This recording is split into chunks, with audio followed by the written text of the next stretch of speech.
Warning: this show contains foul language and even fouler people.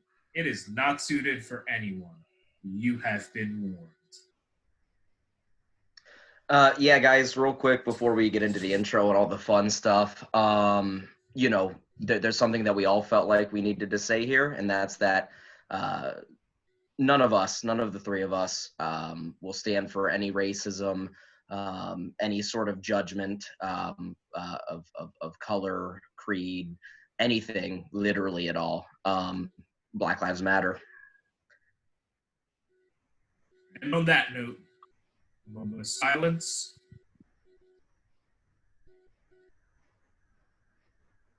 Ladies and gentlemen, welcome to Such Good Shoot, where our panel discusses anything and everything from the world of wrestling. In the north corner, hailing from the old school, we have from the state, wow, I really butchered this, that has the hermit thrush as its state bird, weighing in tonight at less than a Corolla, Isaac! How's it going, everybody? And in the westernmore corner, from the state that has a cardinal as its state bird, showcasing the modern era of wrestling, weighing in tonight at slightly less than a smart car, Shane! I don't know, man. I think I'm getting close. And representing the land that also has a cardinal as its state bird, I'm your host, Dozer. Let's get it on! What, y'all just run out of birds? Bro, have you ever seen a cardinal? Why wouldn't you? Yeah. I don't know, dude. Have you ever seen a hermit thrush? No. I bet you, yeah. Neither have I. Actually, I had one when I looked it up. I saw it then. I also want to take a moment to recognize and mourn the passing of Danny Havoc. He was big on the hardcore scene, big in CZW, and a couple other of those promotions. Rest in peace, man. This is like the hardest part of this podcast is that we've had to do this every goddamn week. Yeah. The day I can finally delete that from my fucking format here, I will be happy. Yeah, well, yeah. Hopefully next week, man. We're going to have a good week this week. I got a lot of positive energy out there. We're going to do all right. Through the power of positivity. Yeah, like the New Day. But yeah, Danny Havoc, real quick, just to touch on him, if nobody has ever seen any of his matches or didn't really know who he was, maybe just saw the posts from various wrestling news sites. Danny Havoc really helped launch Jon Moxley's career. So if anybody doesn't watch AEW, doesn't know who that is, that's Dean Ambrose, and vice versa. He really helped somebody who's a mega star now, just to let you know kind of his mind and even though some people might not like hardcore, he had it in him and he helped propel many stars that we know today. Drew Gulak was in CZW, so. Absolutely. Yeah, he was a legend. Definitely. And we may even have a clip of him later tonight. And that leads us into our roundtable discussion. We're going to keep it short, keep it quick this week. No big, long diatribes. Just very quickly, what is your favorite of the big four pay-per-views? Isaac. Well, it's a toss-up for me. And I think because I know what you're going to pick, I'm gonna go with WrestleMania. Mostly because it's just the spectacle usually. This year maybe excluded from that, but the spectacle, man, like you have, it's just surreal. It's a surreal experience, like watching some of the classic matches from WrestleMania that just like define wrestling from my generation. You have Austin and Rock. Those matches were incredible, all three of them. You have some of the Takers, all the Takers streak going. Yeah, I mean, I'd say the only downside with it these days, is that they've just made it too long. But hopefully, they take this 2-night thing into the future with it, and have 2 nights of WrestleMania with the crowd. and I think that would just really be incredible for like the whole spectacle of it, and also for burning people out so quickly. But yeah, I mean, everybody gets excited for WrestleMania. Nothing wrong with that. Yeah. Shane? I also know what you're going to choose, so I'm going to go another different route. I'm going to choose SummerSlam. Why, you might ask? Because it's the biggest party of the summer. Fucking bastard. Oh! Hey, WWE left this money for you here, Shill. Yeah, cleaner than the last money they made. Anyways. Oh, Saudis. That's Saudi cash, bro. Burn. Which I just want to put out there, this show will never review any of the Saudi shows. Good. God, I really hope to never have to watch any of that shit again. Yeah, we will never touch on them. They do not Yeah. happen. They are not canon in my eyes. Perfect. No. I love it. And they've all hinted at it. Everyone knows what my favorite one is. I love the fucking Royal Rumble. Hell yeah. It is the one, like, big event I have not seen live that I hope to go see live in the near future. I So want to be much at a fun. Rumble. Seriously. It's like Yeah. the most fun gimmick match I think that's ever been created. Like, I can't think of a gimmick match that's like kind of more ridiculous, but at the same time just like as exciting and as fun as they've made it. Oh, absolutely not. It's amazing. Yeah. I mean, and it's one of those things that I think, you know, part-timers and legends coming back really have a place in. I mean, because there's nothing more exciting than watching the Rumble and hearing "Stand back, there's a hurricane coming through," and then you're like, "Yo, it's just Gregory Helms with a mask on." But oh wait, sorry, it's a hurricane. But then you're like, "Oh my God, it's the hurricane!" Yeah. Or I mean, and then you get into more serious stuff. I can't remember what Rumble that this was. It was late 2000s, I think. But they did the Jimmy Snuka Roddy Piper deal where you know, Snuka came in and then, you know, Piper's music hit next. Yeah. And then there was this really surreal just scene where even the wrestlers in the ring stopped and they all turned around and watched, and the crowd was just going insane. The Rumble's the best. I mean, Yeah, it's great. And you can just fit so much into that match. I mean, I remember, what was it, 98 or 99 when they had the Hardcore Rumble?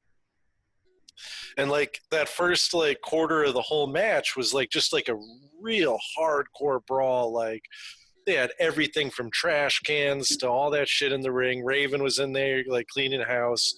And then like by the end of the match, it had like turned into like a really serious Royal Rumble match. And like it never felt like out of place. Like it just worked because like you had that pacing and that flow of the whole thing. And it's just nice because you can really fit in all these different spots. You can get a bunch of different people over, you know, like Triple H, I feel like, is like the master of like getting people over in a Rumble.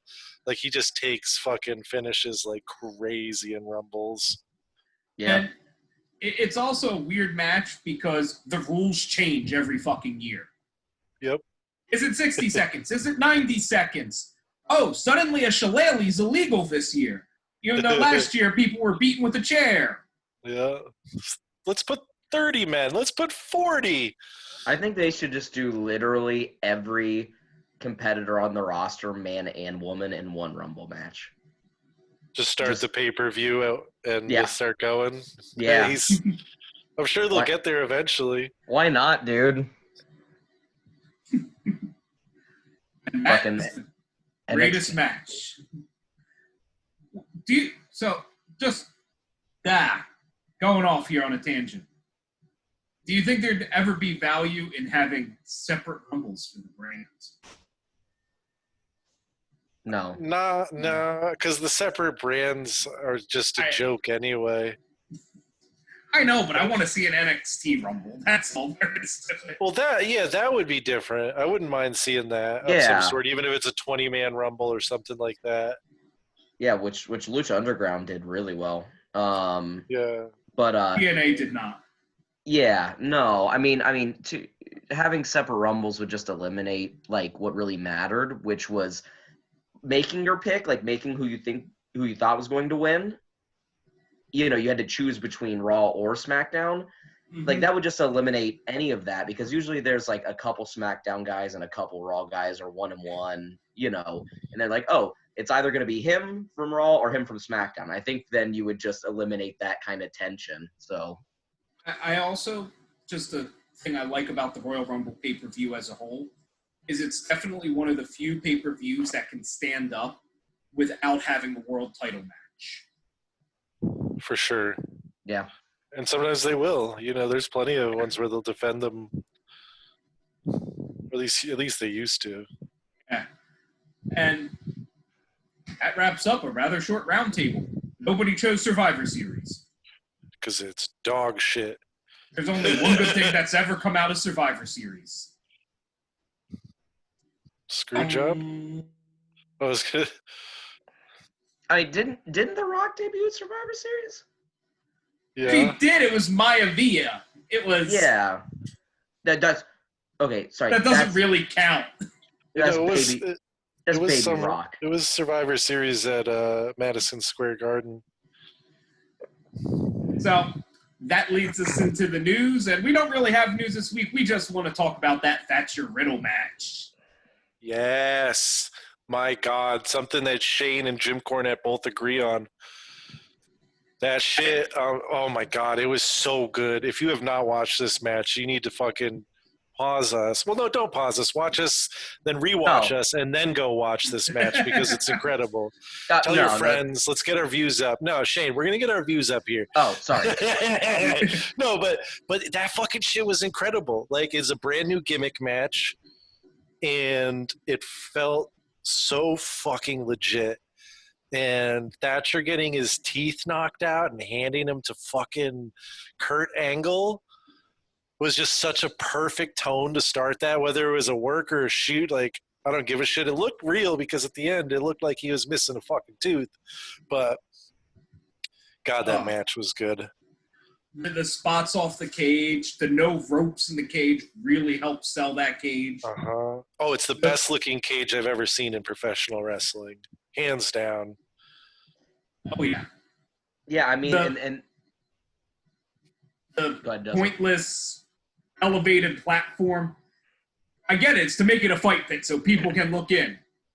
But a fight pit, you're not supposed to be jumping off of things. Yeah, but it works. It was like the perfect blend of MMA and professional wrestling. It's like, I wish this is like the direction professional wrestling had gone in and trying to keep kayfabe alive. Dozer, you're bitching about the the platform. The scaffolding platform. Dude, the way the match started with Riddle just coming off with like that forearm like a mad fucking man, just ding ding ding, and he just comes out of frame, flying in from nowhere, dude. Yeah, rolls in and then gives that. I'm not bitching about it. I like the whole match. That's just the part that I was like, The thing that, and I think Shane said it in the match, but watching it, it makes it really feel like it's almost like a prison yard, and you have like the fucking guards walking around out there. Yeah. And it makes it just feel like even more imposing and like hard to escape than. yeah. Yeah, it definitely, like, that was the most steel cage match I've ever seen. Because usually it's this fucking rinky-dink thing that, like, bounces back and forth, and, you know, people just climb over it all the fucking time, and, like, it just doesn't matter. And, like, the Hell in the Cell is just so big and weird-looking. I mean, I love Hell in the Cell. It's imposing, but it also doesn't look as, as intimidating. Yeah, this was just these two dudes literally killing each other. Like, I have not, like, I've not done that as much as I did during that match in a long time. It's the best professional wrestling match I've seen in years, easily. Yeah, I mean, it was just so stiff. good. It was so stiff. And then Riddle's is a former MMA fighter, so like everything he did just looked legit because it was. And Thatcher is a tough motherfucker anyway, and it just worked. Like both of those guys could work, and man, and the finish to it of him fucking choking out Riddle like that and putting him out, and him just being completely. It was such a good match. It was like the perfect length. It was like what, like barely 10 minutes. Yeah, it was closer. Was it? I thought it was like 11, but whatever. I thought it clocked in at 7. Yeah, it was pretty short, but it was perfect. Like there was nothing in that match that was unnecessary. There were no points where it dragged. Like, I mean, the slowest part of the match was him cleaning up the blood and spitting his teeth out and picking him up off the mat and shit. And like that was just like the moment where like I said, scripted or not, like it just set the tone for like how that match was going to feel. Like, and it was just a brawl from there on out. And it was awesome to watch. It was so good. Yeah, and one thing I want to touch on real quick. Isaac talked about the finish where he choked him out just like that. And Kurt really sold this well. I was thinking about this today. Kurt sold that so well because like he picked, Matt Riddle's hand up and dropped it. And he was like, what the fuck? Like, are you serious? And then like picks up again and drops it. And like he's got this other thing, like you can tell like what am I gonna do, and then he picks it up again, drops it, and he goes, okay, done. Like it freaked Kurt Angle out how fast that put him to sleep. Yeah, he sold it really well, and just one of the things that I remember as a kid watching and like thinking was goofy as hell was the fucking arm drop, the 3, 1, 2, and then the almost down, and then the shake, Yeah. the shake, and then you stand up, and I'm like, dude, I've had someone put a chokehold on me, and you can't do that. And so to see him just like do that, and his arm just fucking completely being like completely limp and dropping each time with no resistance, and actually like being like how it would be to get choked out like that, it was just like, holy shit, this is fucking so good. So good. Match of the year candidate? So far. I haven't seen anything that comes close. Well, I'm giving it 5 stars. Yeah, 6 out of 4, man, for me. Yeah, I mean it gets a straight up 5 for me. I mean it just couldn't have been any better. Yep. So real quick, both of you, how long until Vince absolutely ruins Matt Riddle? Months, years? You can pick whatever you want. He debuts next week. Over under.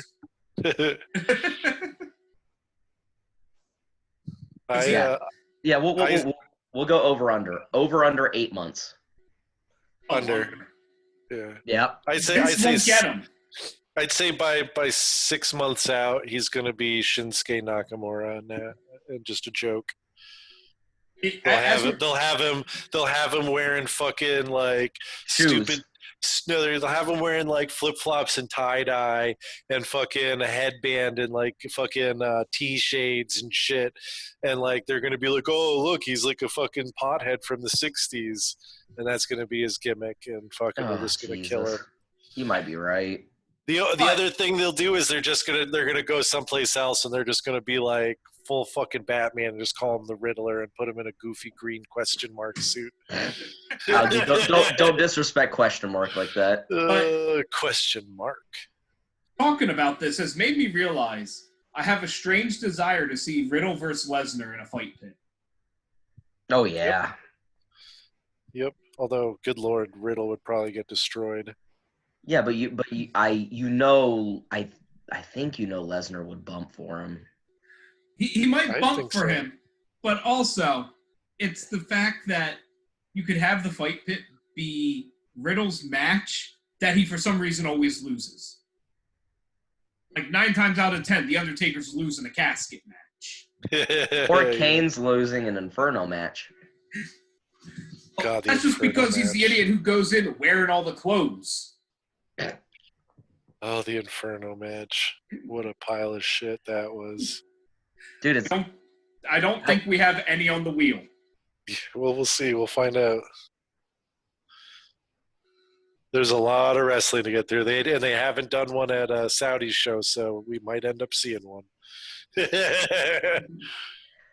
Undertaker versus Kane. They gifted Knoxville, fucking County, Tennessee, $400 trillion for Kane to come back again. For an Inferno match. Well, they used their oil. They have plenty of oil to burn, so. Oh, Ooh. It's true. Saudis, they got oil. They got lots of it. And on that note, let's go see what's going on in the world of clips today. oh man, I thought we were going into lockdown. I forgot. Okay, cool. Yeah, thank God we can watch some trash clips first. Yeah. We got some trash clips coming up right here. Oh, Christ.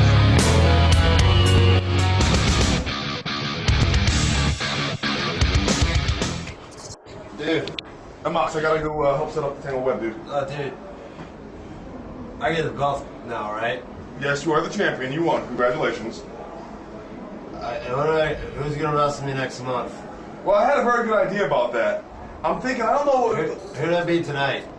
Well, it was Gage and Fantastico. I want Batista next month. Dave Batista retired. I want Dave Batista. He retired. Son of a bitch. He retired. Bring him to me now, Maven. I can bring back Eric Hovian. He looks like him. Why don't I just take the month off then?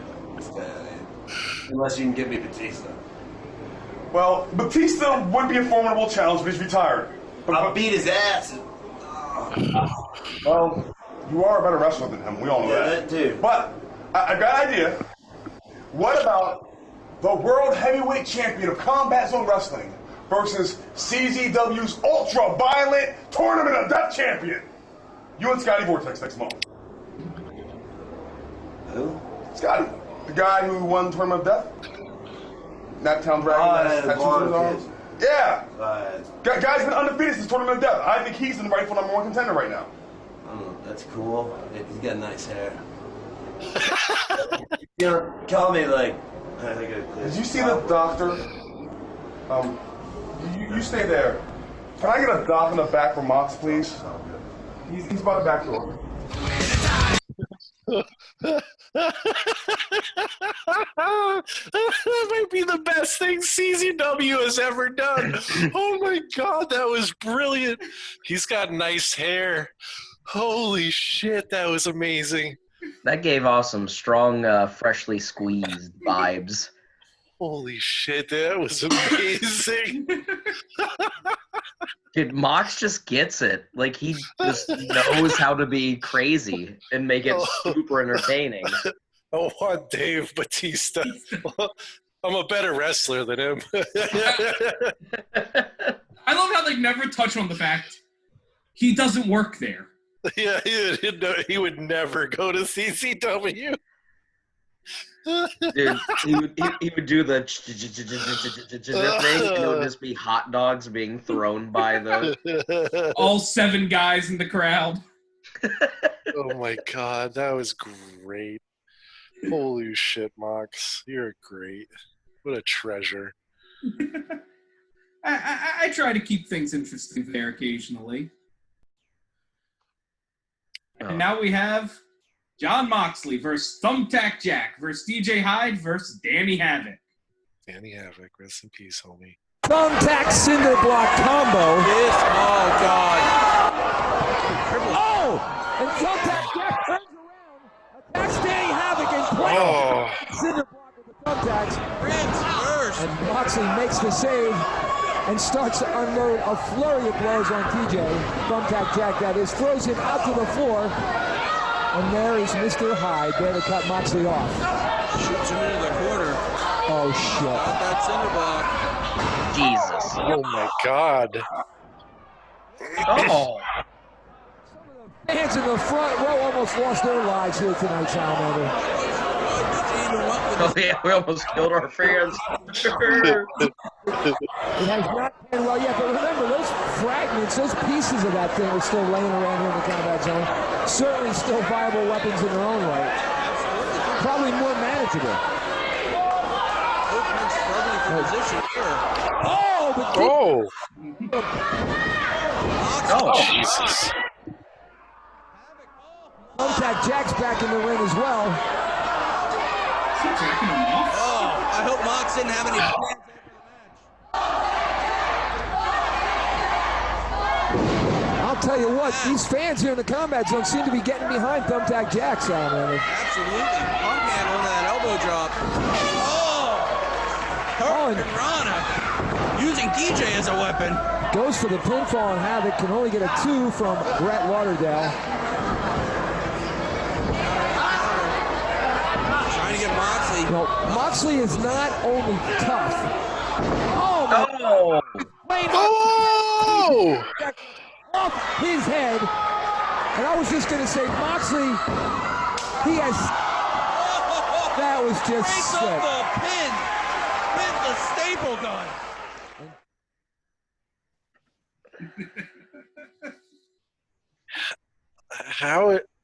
How did he not die then? I don't know. Jesus, They killed their fans. Jesus! That was insane, dude. That fucking pancake, slapjack pancake thing under the fucking tax. Are you kidding me? Idiots. And we have... I don't know. I had fun. Yeah. It was entertaining. That it definitely was. It was definitely something. It was not the worst thing I've seen today. But, you know, then again, I also watched the first TNA pay-per-view ever today, so. Oh, But- boy. This last clip, and it's the longest one, but it's only 2.5 minutes, is just a little setup for what we're about to watch. Or discuss, I should say. Because, you know, copyright bullshit and all that good stuff. And we wouldn't put our fans through that. One of those guys is on the AEW roster right now. Who was under the suicide mask at that point? Was that was that Daniels? No. For this one, this is Kazarian. Was that Kaz? Yes. Now, as we get into our main event, Suicide is played by Daniels. So he does double duty on that pay-per-view. Yes, he does. And Oh, welcome to Lockdown 2009. Oh God, yeah. It was probably worse than fucking being locked down in prison. At least in jail, fucking I wasn't tortured. I'm just going to start out. I've been to many wrestling events, a couple pay-per-views. None has been less enjoyable to be there as a fan as Lockdown, because that cage is terrible to watch a match through. That's what we said as soon as I saw it. I was like, Yeah. This is god awful for the fans in attendance because you can't see anything. Well, You can't I mean, see shit. and we'll talk about this in a couple matches. TNA actually attempts to make it as hard as possible for people watching on pay-per-view to see as well. Yes. We'll get into that. I'll rant about that a little later. So, in Lockdown, we start out with a nice opening package showing the main event Mafia walking in, talking about Kevin Nash, who's clearly not fucking there, walking in with them. They call Sting Kevin Nash, and it's mind-boggling to me. And man. then how the other team, the TNA Originals, are breaking up or not all in it together because Jarrett and the other guys arrived separately. Yes, which is just horrible. You shouldn't do that ever. And then we get to the point of, and they lay into it hard throughout the night. The damn Dudleys give a promo on the Rocky Steps, the art museum. I don't even think we watched that. No, we did. We saw that. Oh, They I don't were out in the remember it streets literally talking at all. about. He was talking about how it was a Philly street fight, and so they might open the door to that cage and fight all the way out into the streets of Philly. Oh yeah. And how he hopes yeah. the fans, you know, like when the fans see him that they beat him up too. And it wasn't a bad promo, but it was just kind of cheesy. And they did like, And they repeated it later. Yeah, and then they repeated it later, and there was just like the cliches. We're gonna leave you with more cracks than the Liberty Bell.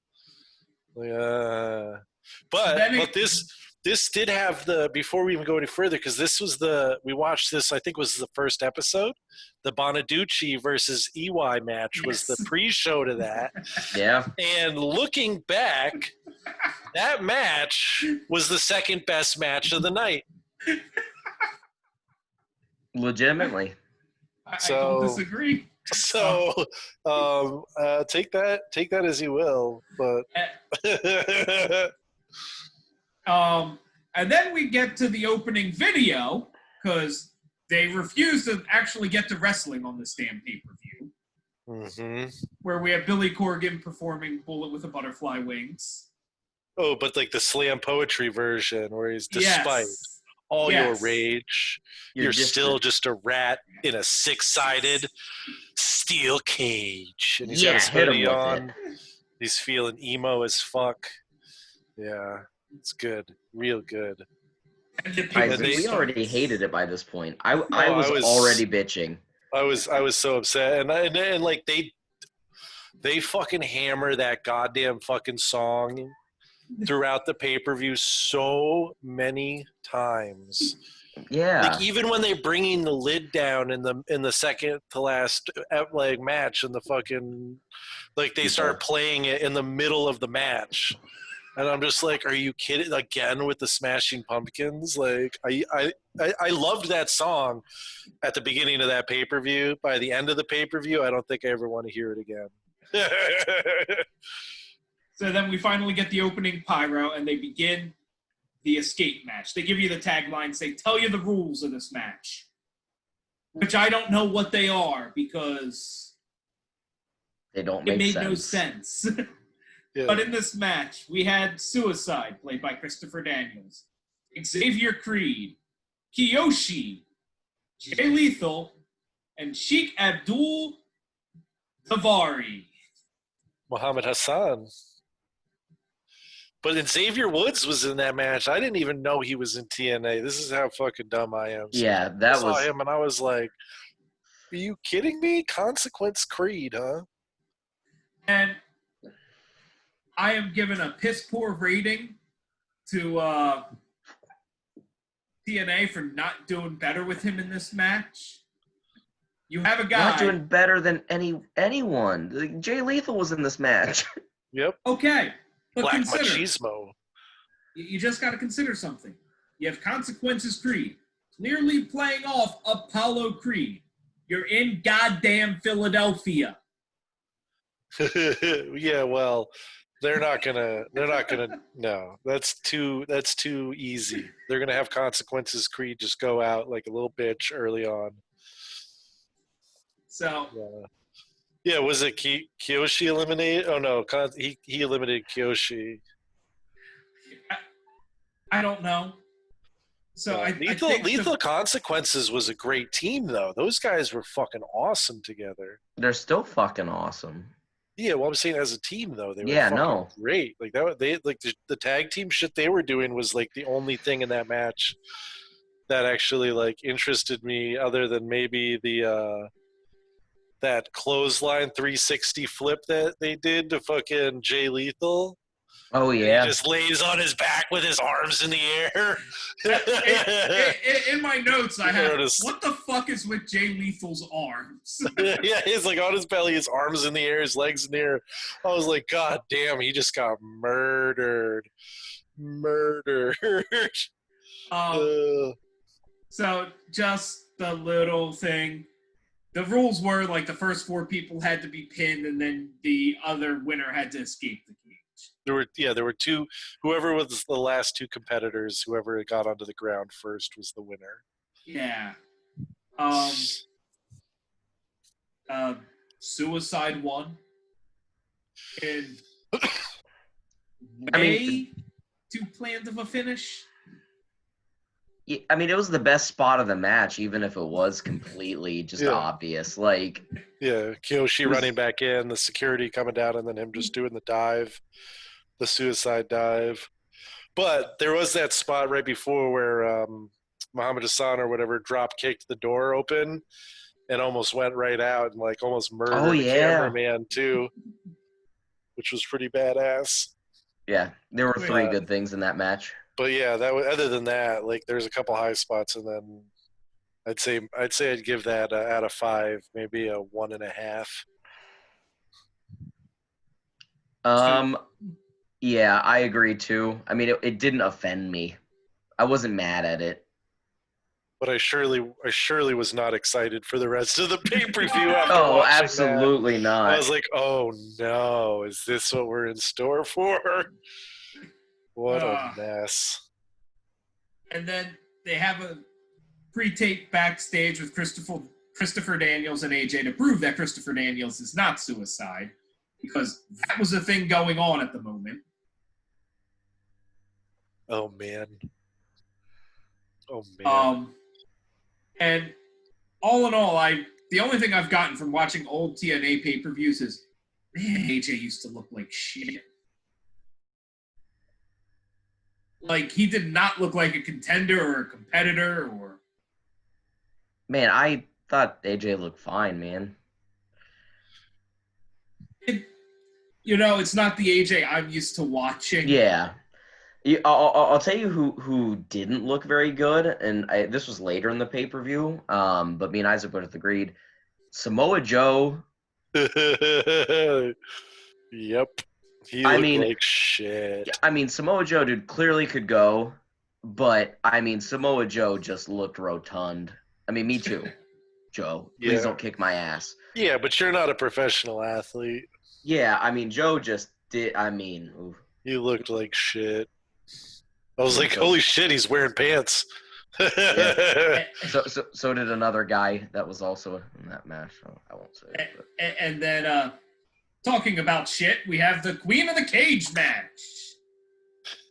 Oh, I forgot this was even on it. This was ODB. Yeah. ODB with Cody Deaner versus Daphne, Madison Rayne, and Sojourner Bolt, or Sojo Bolt, or whoever the hell, I don't know who she is. Sojourner Bolt, yeah.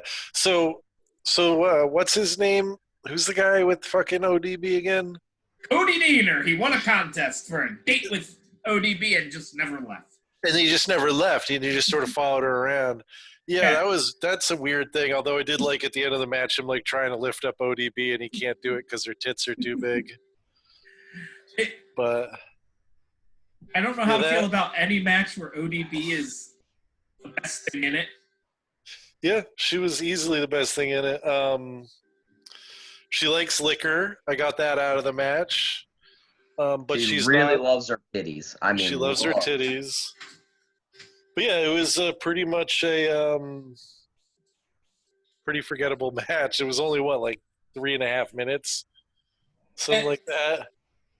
I mean, it was 6 minutes. It was super short. So, but yeah, I mean, ODB went over. She spit some liquor in someone's face and fucking power slam 1, 2, 3, and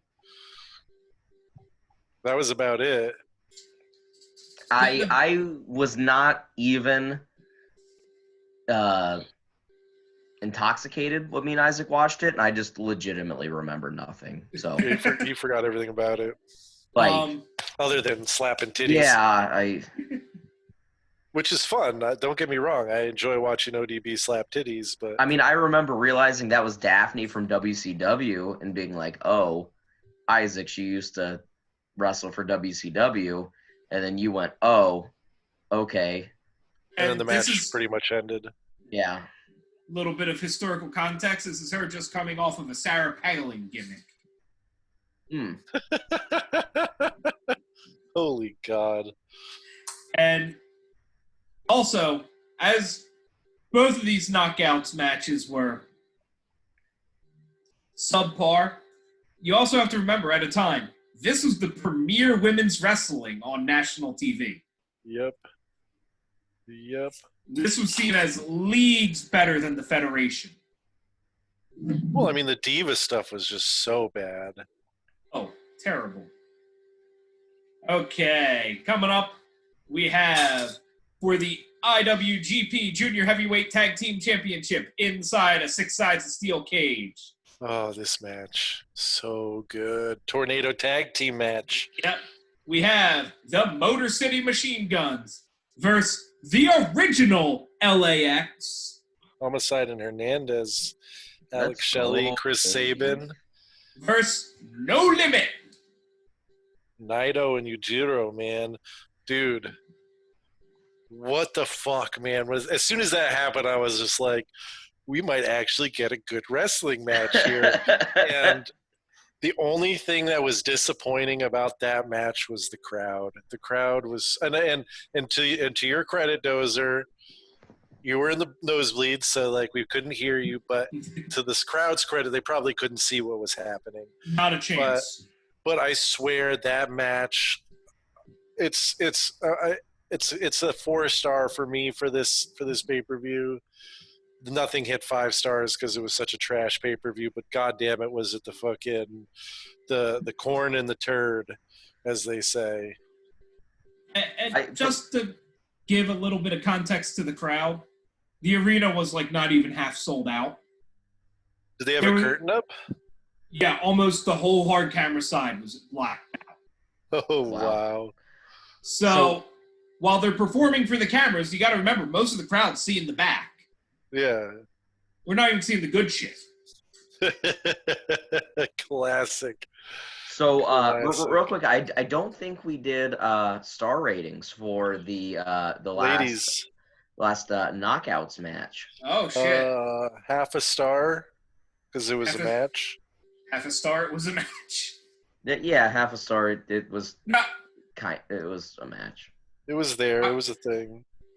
It's going to get a full star just for ODB slapping her boobies. There you go. So between us, that match got 2 stars. Yeah, but I mean, as far as the next match, which is sorry for spoilers, by far the best match of the card by long, just incredible margin. Yeah, it's a country mile, man. Better. I mean, there's nothing that is even close. Yeah, I mean, you have the Motor City Machine Guns, who are a very, very underrated tag team, in my opinion, in like, North American professional wrestling history. I mean, they're so good. And then you have No Limit, which is, Naito. It's Tetsuya Naito. And then Yujiro is very good as well. And then you have the original LAX, who Isaac knew Hernandez from Lucha Underground before he had ever seen a match from, original LAX Hernandez. Let me tell you, dude, Hernandez looks like a fucking monster in Lucha Underground. Dude, he is so jacked in Lucha Underground. It's incredible. He's just kind of a big dude in original LAX. Like, I mean, he still kicked your ass, but he was a big man in that match. What he had, like, there was some shit in that. Oh man, what was it? So he had that shoulder block into Sabin where he bounced Sabin like halfway across the ring into the cage. Oh yeah, he did the pounce, yeah. And then he freaking suplexes Sabin into the cage, and then Sabin drops right on his head. And it was like 2 spots. I'm just like, holy shit. But like one of the things, like, okay, No Limit was amazing. Their sequences were amazing. All their tag work was amazing. But I think the thing that like I liked about this match the most was it made tag wrestling feel cool. Even though it wasn't classic tag wrestling, there was no tagging in and out. It was a tornado match. But like the thing that was like really fun about tag wrestling is like when you have those moments where they're working together and you get to see all these dope tag finishers and tag moves and like what you can do when you work together. Which you don't see with WWE. Yeah, and there was so much of that in that match where these guys were working in tandem and like the teams were really showcasing the fact that they were teams. And like because of the format of the match where they're all just in there going at once, it really allowed them to do that in a way that isn't really seen much in professional wrestling. And it just made it cool for me. I was like, damn, what a fucking cool match. Yeah. Four Good out use of of the 5. cage. Yeah, I mean, it was unnecessary. Mm-hmm. I mean, had that match just been a regular match without the cage, I probably would have given it 5 stars because the crowd would have gotten into it. Yeah. But I feel like the cage took away from it, except for those 2 bumps. Yeah. I would give it like a 3.5 stars, just because I feel like 4 stars is something I would seek out to watch myself just because I wanted to. And I don't think this match is there for me. I think it's a fun match. I think it's a great match, especially for this on this pay-per-view. It's 5 stars. Yeah. You know, just to me, Yeah. 3.5. Like I would watch it again if somebody wanted to watch it, or I was kind of showing somebody some stuff and it popped up. But I don't think I would search this particular match out. Yeah, I might watch it again sometime just to see a couple of those crazy spots and watch No Limit do their thing. But I probably will stay away from this pay-per-view for a long, long time. I've owned the DVD, but I have not watched it in its entirety since I was there till I reviewed it for this. So sorry. Yeah. So I'm going to go with 3.5 stars. I enjoyed it. There was definitely, you missed a lot being there. You couldn't see shit. Yeah, I'm sure. Okay, that brings us to the Doomsday Chamber of Blood match. Oh man. So that Abyss promo leading into it was actually like a really good promo on his part. And like the only thing that was really weird is I don't know what her name is, whoever does the backstage interviews for them at that point. But good Lord, was she fucking distracting. My God, I don't know what she was doing, but she just looked so concerned, so overly concerned about everything and shocked about everything that was coming out of his mouth. But yeah, this match, no pins unless your opponent is bleeding. It's the Texas Deathmatch version of a First Blood match. Yeah, Matt Morgan versus Abyss. What a turd. What a fucking steaming turd of a match. I feel like the only thing in the match that like there was like one moment that like visually was entertaining, and that was fucking Abyss bleeding onto the pile of sugar glass. And like everything else, like you had fucking the Shawn Michaels bootleg, like 96 Shawn Michaels ordered in off a Wish coming out, and like that whole thing was just so fucking stupid. You're not liking Stevie Richards? I like Stevie Richards. I do not like him looking like I lost my smile Shawn Michaels. I couldn't stand the fact that they've been billing him up as Dr. Stevie, and then the announcers kept calling him Stevie Richards. I'm like, no, you just being the doctor, but have everybody know who it actually is. Yeah, like it was just, ugh. It was like so his bad. second go at the role. And I feel like it made Abyss, I don't know, like, I don't know much about that character, like, but I feel like he was taken pretty seriously up until around then. And then, like, I don't know, it's hard to take seriously, like, when this guy comes in, you're supposed to be, like, the toughest son of a bitch and, like, a crazy hardcore dude, and, like, Stevie Richards comes in fucking slapping you around like a little punk, and you're just like, all right, how tough are you? He was trying to control the monster, Isaac. You don't know how hard Stevie Richards slaps. All I do know is that finish was a fucking gnarly power bomb into the tax. Real gnarly. Yeah. I mean, the match itself was awful. I mean, it was Terrible. Slow. It was plotting. However, I have confirmed that I am a better commentator than Mike Tenay, because I said, oh, look at the visual of Abyss bleeding on the sugar glass. What a visual, he said. Yeah, and then Mike Tenay went, oh, that's a visual. And I was like, oh, cool. Yeah, it's like a 1 because violence. Yeah. That match was 12 minutes and 26 seconds long, and I say it was 12 minutes too long. It was so long. If they'd cut out all the Stevie Richards shit, it would have been like almost bearable. But yeah, 1 star. Half a star. I was not a fan at all. Yeah, it was terrible. And Anything that has tax gets a star from me. Just to go on to Abyss. Yeah, Abyss was definitely one of the best things of old TNA, and he was by far one of their best workers in context, to the point that he's one of the trainers at the Performance Center now. Yeah. Yeah, he could go. He knew what he was doing. Yeah. Like he was definitely one of the best big men around. Yeah, I mean, he was there, kind of Kane and Undertaker combined. With a little bit of Mick Foley. Yeah, with some Foley mixed in there. Mankind. Okay. Yeah. So that got a total of 2 stars from us. We now have 6 sides of steel cage match for the TNA Women's Knockout Championship, because that is a redundant name of a belt. It really is. And what Awesome Kong was holding the title at that point. Yes. We had Angelina Love and Taylor Wilde. Yep. And Awesome Kong was with Raisha Saeed, better known as Cheerleader Melissa. Don't know either of them, but it was a little awkward.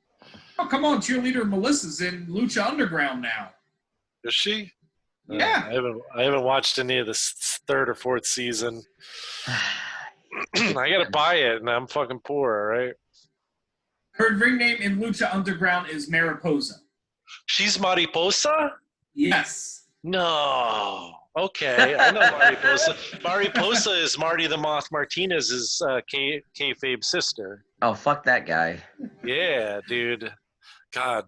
Okay. Yeah, she's awesome. All right, that's funny. So, yeah, we got one of the biggest crowd pops though of the night so far in this when Awesome Kong misses her whatever it was. It was like a summer, like kind of like a somersault plancha deal, but then she was just gonna land on top of her with her ass. Yeah. Look, it got a pop because that thing echoed through the arena and woke half of us up. I'm sure. Oh no! I mean, it woke me and Isaac up. I mean, we both were like, "Oh wow, yeah. Wow, what happened?" And then you're watching, and there's a cross body from Taylor Wilde onto Angelina Love, and she lands right on her face, and she literally knocks Angelina Love unconscious. And we were watching, and they go for the pinfall, and she's like 1, 2, and the referee stopped counting, and Taylor Wilde acted like she had been kicked out on, but Angelina Love had not moved, and they did that twice. And I was like, she's out cold. I think she's unconscious. And then she picked her up and put her in the headlock, and like she could barely get her off the mat. And I was like, yeah, she's fucking out cold. And they called an audible on that end, and they had that like weird spot where Karma sort of kicks her because her hair is tied to the cage. And somehow Angelina Love gets up and pins her 1, 2, 3. And it's just like the most rushed finish. But man, like you could tell that she got her fucking bell wrong. Bad, because she was unconscious for almost a full minute. Yeah, I mean, and just, I mean, even when she opened her eyes, she's like doing one of these, like. Oh yeah, so where the fuck am I? Yeah, like her mouth is open and she's just like looking down at the mat, and then she's like, And that was her first championship win. Yeah, which is awful for her. Yeah, well, she said in the shoot interview later on, they were like, "What's one of your favorite moments?" And she's like, "Well, I wish I could say it was the first time I won a title, but I don't remember." Yeah, I mean, in this match was off to like a pretty good start, especially by this pay-per-view standards. I mean, Kong was every bit as good as Kong should be. Just an imposing big woman. Wilde was definitely like the crafty, best actual wrestler in the ring, and there was Angelina Love, who was just kind of smarming her way, to just keeping in the match. I really liked at the start how Kong and Wild like teamed up on Angelina Love, and then they both kind of and then Kong goes for like a tag team move with Wild, and then rather than actually dropping her on Love, she just swings her out and then face plants her. And I was like, that was a really cool character moment for for Kong. It just made sense. Obviously the big spot that we mentioned earlier, and then it just fell flat. Well, she got really badly hurt. And... Yeah, I mean not mad. You know what I mean? No, I mean you could just tell they called an audible, and because they had half a star, it was it was obviously just a rushed finish, and maybe a half of or a quarter of the match they were planning on doing. Yeah, because she said in another interview, I don't know if maybe we read the same one or not, but she said there was supposed to be like a really intricate finish involving her and Wild, and then Kong was supposed to come back in, and then it just never happened. Half a star. I mean, half a star. It is what it is, but gotta rate for what it was, not what it could have been. Yeah. Okay. Yep. That brings us to our Philadelphia street fight for the TNA World and IWGP Tag Team Champions. I feel like this is like when the fucking wheels fell off of the pay-per-view. Like it was that the axles were shaking, like shit was bad. And then we get to the Dudley versus Beer Money and the wheels fall. Should have been great. Should have been. And I swear to God, it would have like the reason it was so bad. And this is the Philadelphia Street Fight. It's the Dudley Boys or Team 3D, versus Beer Money, and the production team. I swear to God, they just ruined the match. I don't know how it was live, but you could not tell what was going on when you watched it back.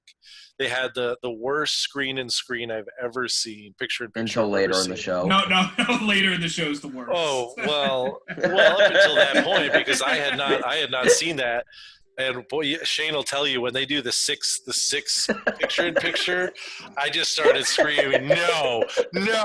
And he's like, what? No.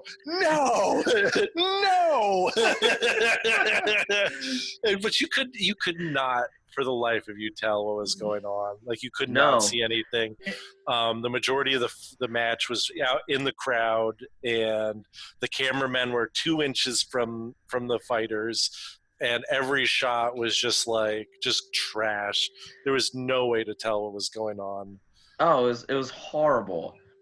I mean, especially when they went to that picture-in-picture, like I went, "What is going?" And then Isaac just went, "Oh God." Why did we only invest a half of the screen to a picture-in-a-picture? I made that exact same comment. I was like, why not just split it down evenly? But no, you have like the tiniest bubble you've ever seen until later here, and then the tiniest bubble you've ever seen until later here, and then there's this big ass lockdown logo. I mean, imagine you forgot what you're watching. Yeah. Imagine trying to play like GoldenEye on N64 with a split screen like that. Get the fuck out of here. You need a half a screen at least, man. God damn. No, that was infuriating because it was like already the camera work was so bad. And then to like put that shitty camera work in like a picture the size of your cell phone on a screen, you're just like, what are you thinking? And have the fucking IWGP belts defended in that match. So the IWGP Heavyweight Tag Team Champions of the world. Plus the TNA titles too, right? Yeah, but fuck the TNA. Well, no, I'm just saying, like. So. Oh yeah. Oof, generally speaking, both this and the prior tag match, at least part of the reason I wasn't too hot for them, and I don't know if others in the crowd were the same way, but we had this feeling that the titles weren't going to change hands. They weren't going to change New Japan's titles in TNA. It wasn't happening. No. Like, especially when they were making such a big deal of how 3D is only the second American team to win those belts. Well, they ain't giving it to a fucking third team of Beer Money. Nope. No, there was never a point where that like match you felt like Beer Money was going to win. No. I And mean, it was just like it just felt like the whole thing was Dudley Boy Poppy. jerk off. Yeah, it was to pop ECW fans, and they even this is how stupid TNA is they fucking had ECW chants going on in there. And it's just like what? Like, why in the world are you trying to get your crowd to pop for a fucking old dead promotion? because you're in Philly, and that's what you do. Yeah, I guess. And they couldn't go as extreme as they probably wanted to because, in context, Leah Coors Center in Philadelphia is in a section you don't go out at night. So they couldn't go into the streets. Yeah. But Yeah. I think the real loser in that match was all the fans. the second they left the ring and started going up, we couldn't tell what the hell happened. Yeah, and that was the thing. That was like 70% of the match was that. And then there's the table spots, which you expect. Get the Dudley, Devon get the table. Yay. The promo package was better than the match. Yeah. By a lot. Welcome to the jungle. Well, and this is like them hyping up the IWGP Championship and tag team wrestling, and like, I don't know, that was like a really good promo package. And then you're like, I was psyched for that match. I was like, finally, like, here's a match worth watching. And it was, oh my God. I mean, it's so perfectly TNA. Like, it was just perfect TNA where there's like, here's a dream match for you, and we're going to fucking find every way to make it absolutely unwatchable. Well, and that's the thing. So many of these matches have so much talent in them. Yeah. It's just maybe at the wrong times in their careers, maybe. I give 0.5 star. Yeah, half a star. It was trash.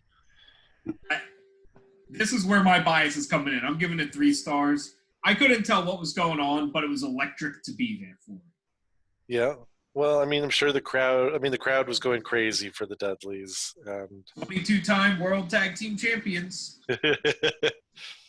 Yep. And it started my obsession with getting I Was There t-shirts. Nice. So, hey, got 4 stars from us. That's that's the second highest match of the night. Yeah. Yeah, I wasn't joking when I said Bonaducci and fucking EY was the second best match on this whole fucking pay-per-view, man. So this leads us into our Lethal Lockdowns, War Games, whatever the fuck we're calling it match. Where we have Team Jarrett, consisting of AJ Styles, Christopher Daniels, Jeff Jarrett, and Samoa Joe facing off against Team Angle, a.k.a. the Main Event Mafia. Booker T, Kevin Nash, Kurt Angle, and Scott Steiner. I love Scott Steiner so much. Barn Burner went on for 23 minutes, people. Yeah, and this is Daniel's second match of the night. Yes, and he also has to start with Kurt because Kurt Angle is the only one, with the exception of Booker T, on his team who actually can go more than a couple minutes without getting completely gassed. And Kurt in this match, I'm not going to make any jokes, but Kurt looked awful. He looked in really bad. He looked so unhealthy. I wanted to say this was around the time of the worst of his addiction issues. Yeah. No, you could tell that man was gobbling painkillers like a fucking monster at that point. Because me and Isaac both were watching it, and he started, we were watching it, I was like, who the hell's that? It took me a minute. Yeah. At first I legitimately thought it was Daniels for a second. Yeah, he looked like a person badly cosplaying Christopher Daniels. Yeah. And then it was like, oh, it's Kurt Angle? Like, holy shit. Yeah. Yeah, it was not pretty. Looked very, very rough. But glad that he's better. Yeah, absolutely. But even in that state, even emaciated and half dead, he is an incredible wrestler. Those two for that first 5 minutes were great. It was some of the better wrestling, like pure wrestling on the pay-per-view. Oh, by a lot. But yeah, and then they started bringing in with Steiner and all these other guys. Bookman was in next because remember he was the other one that could go more than 3 minutes. Yeah. Yeah, I didn't write down any of the orders because the match was so frustrating. Yeah, I did write Donde está Jose de Samoa because he just stood around backstage for a while inexplicably before coming in. Something. Yeah, I don't know. They never paid that off. At least in the pay-per-view. Maybe they did something on maybe Impact. they down the road, but they definitely didn't pay that off in the pay-per-view, and it was very awkward. Yeah, I mean, oh no, go ahead. Sorry. Yeah, no, I was just gonna kind of continue on with the match. I mean, it was just slow and plodding, and Steiner and Kevin Nash didn't need to be wrestling. They didn't need to be beating up on young guys ever at all. AJ Kurt Angle climbed out through the top of the cage, sort of. Yep. Yeah, he called through a crack in the cage. If you rewatch it, he just sort of punches it and like a section falls down, and they're like, he bent those bars, and he's escaping, and you're like, well, what's the point of fucking escaping? Even like you're just like screwing your team over because now there's less of you in the match. Yeah, and then none of it made sense, and then he crawled back in after AJ comes up. Yeah, and he crawled back in, and then AJ did the suicide dive from heaven, which he crash landed. Nobody caught him at all.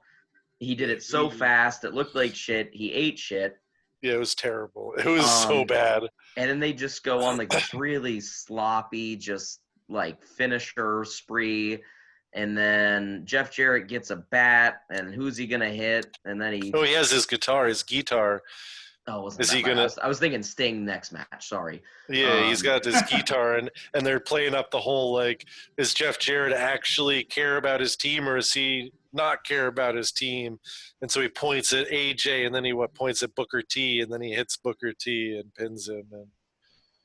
Yeah, and then the biggest surprise debut of all time happens where Big Bob Lashley comes out. Big Bob. Yeah.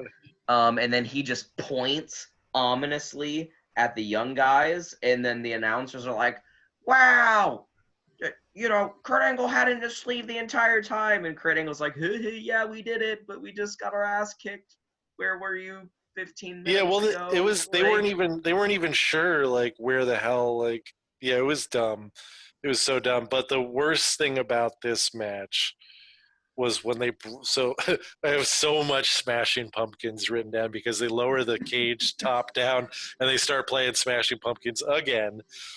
But that was the point where they fucking switched to the giant TNA lockdown symbol with 6 tiny screens around it. And they're like, there's so much action going on. Just look at this shot. You can see it.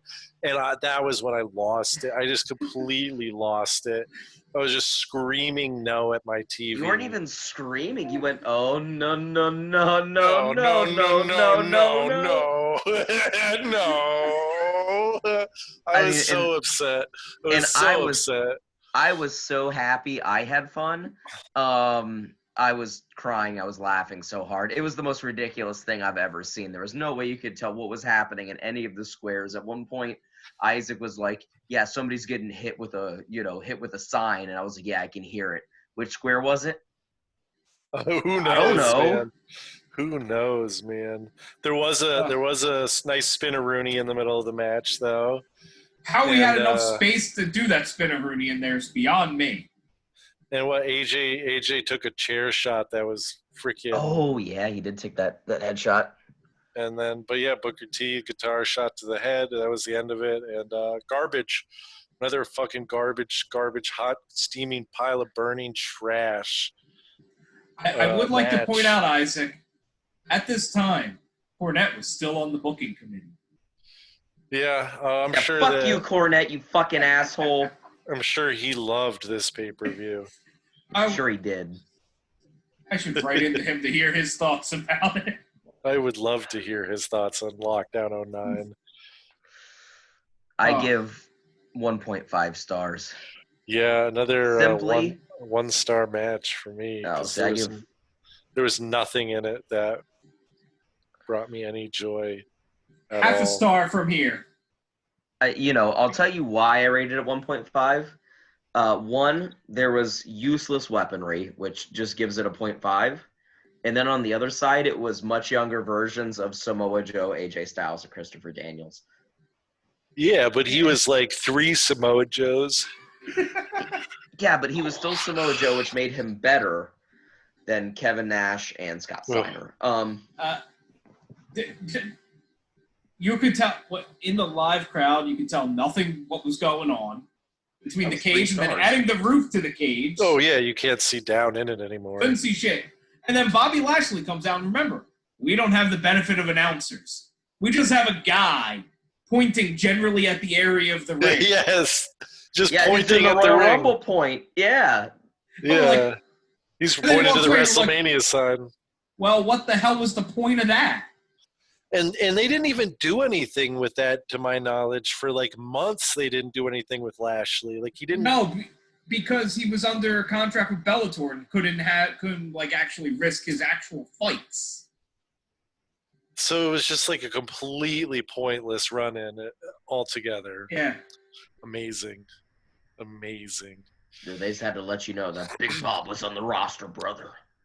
And at this point on the pay-per-view, after that match, I think there was something like 30 minutes left of runtime.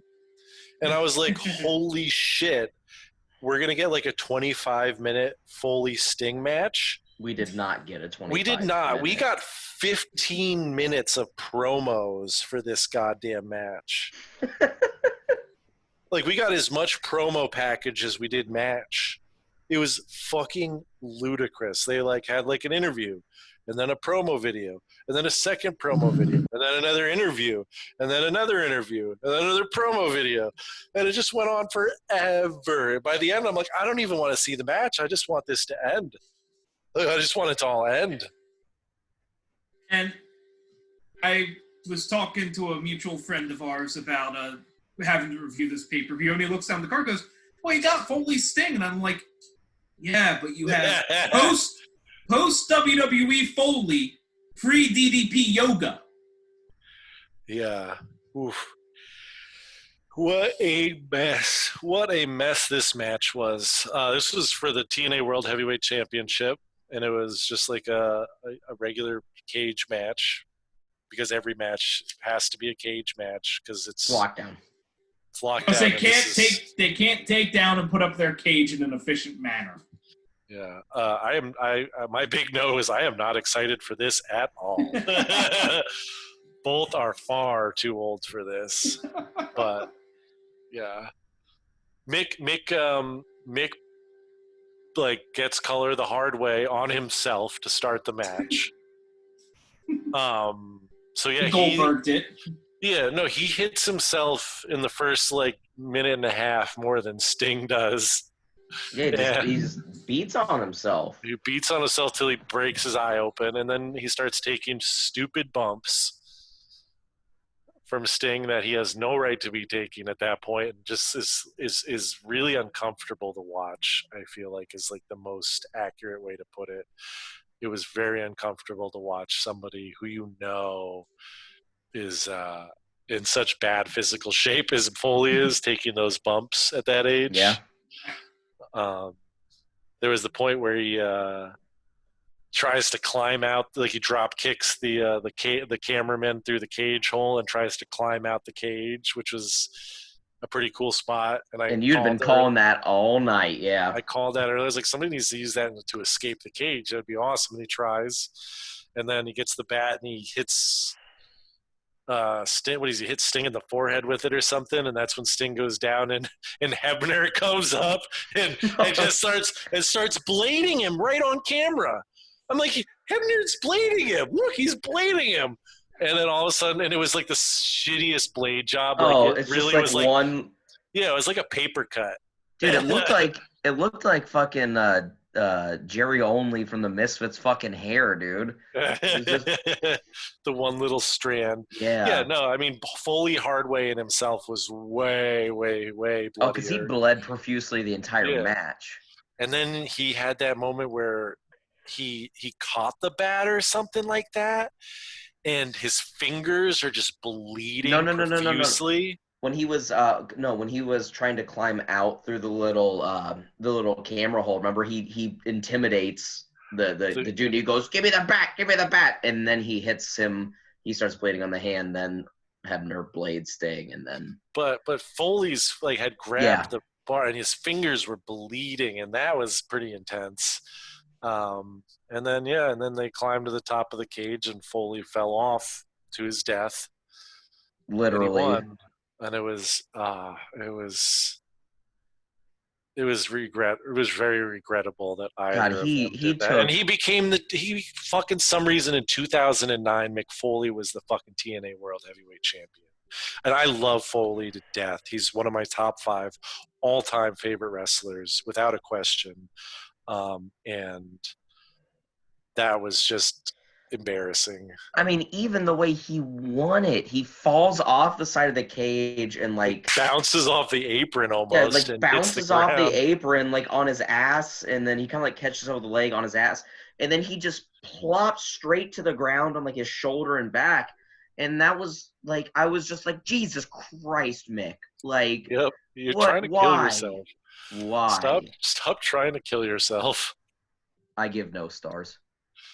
I'm gonna give it a full star because I love Mick Foley to death. And that wasn't Foley, man. He put himself on the line for his fans again when he shouldn't have, and I respect the hell out of him for doing something that fucking stupid. But don't come back ever again, Foley. No more. Stay retired. Leave us with the memories. You've done so much for this business. You've done more than enough for the fans. You don't owe us a goddamn thing. Just stop.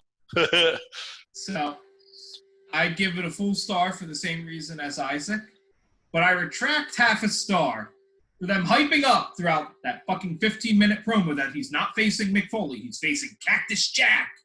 And then the fucking name card says Mick Foley. And then them calling him as Mick Foley the whole time, too. They never call him Cactus Jack on commentary, even. So they invalidated their own 15 minutes of fucking promo. I wonder if there was some weird copyright shit with WWE or something. Well, I think that's his gimmick. I think he owns that one. Oh, does he own that IP? Okay. I think he owns that and Dude Love. I know he sells Cactus Jack shirts on Pro Wrestling Tees. Oh, then it's his. Yeah. So. Yeah. Overall, that pay-per-view gets a one star from me. The only thing that saved it was the Naito match. No Limit really saved the pay-per-view. That was worse. As Shane Green said, that was worse than Capital Combat 1990. It was way worse than the Return of RoboCop. The pay-per-view as a whole gets a half star from me, to be honest. And that's because that really good tag team match doesn't make it worth watching the whole show, and I'm grading it as a whole show. Yeah, it doesn't. It was fucking awful. It's not even a one match card, because even that match wasn't a classic. You know what I mean? It was a good wrestling match, especially for the show it was on. Yeah. Oof. I'll give it a star because I was there. That's it. Fair enough. And I just had an idea. Do you think as we rate these pay-per-views, we should do like the old Top Gear power ratings? Yes. Oh, yeah. Let's do it. I love that. Hell yeah. I'll work on getting that going for next week, where we just have the star rating, the pay-per-view, and how they rate all compared to each other. I don't think we rated Return of RoboCop, unfortunately, as a whole show. I know we rated each match, but we'll go back in our discussions and give it a rating of some. All right. And before we give the end of the show, we'll do a quick spin of the wheel to see what we are reviewing next. Yeah, hell yeah. We're going to watch that NXT, but then we get to watch. And then Backlash. So this is 3 weeks from now. Oh, look at you. Wow. Oh, You Dozer, sneaky goose. You silly got goose. us. Oh. You did. We're watching Takeover. In your house. In your house. I'm excited. I am too. I'm looking forward to this. This is going to be a good one. So that'll be a good match, and we'll see some good shit at that pay-per-view. Yeah, finally a pay-per-view we can review that like I can get really excited about. Yeah. So like a wrestling pay-per-view with actual wrestling on it is going to be fucking a nice change of pace. Yeah. So, except for the Velveteen Dream and Cole match, actually, which is going to be one of the pre-recorded deals. Yeah. Jesus. But until next time, he's Isaac, he's Shane, I'm Dozer. Remember to like, subscribe, ring that fucking bell icon so you get notifications every time we post a new episode, which is normally Wednesday around noon anyway, so you really don't need to do that. Just look at our channel and you'll ring the find bell. it. Ring the bell. And send titty pics and stuff. We like those. Send titty pics to Isaac. Hell yeah. Till next time, we'll see you guys.